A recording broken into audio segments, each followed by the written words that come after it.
Здравствуйте, меня зовут Варнель Ольга Леонидовна, я работаю в комплексной клинике, я врач высшей категории. Поговорим о проблеме храпа. Храп – это состояние, характеризующееся периодическим сужением дыхательных путей во время сна. Храп – распространенный симптом, встречающийся примерно у 50% взрослого населения. Если у вас остановки дыхания во сне, это создает серьезные проблемы для здоровья.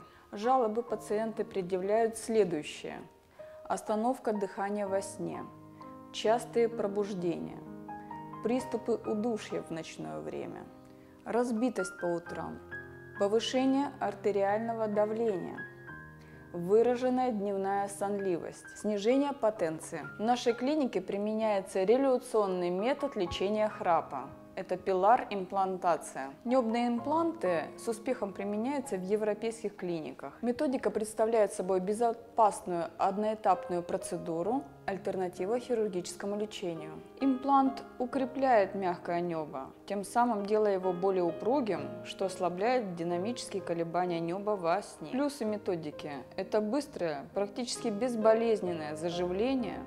Длительность процедуры выполнения составляет 10-15 минут. В зависимости от степени нарушения дыхания во сне выбирается индивидуальная тактика лечения. В нашей клинике применяются все виды лечения храпа. При легкой степени применяются радиочастотные и лазерные методики. Остановки дыхания во сне являются риском серьезных осложнений. Не откладывайте визит к врачу, запишитесь на консультацию.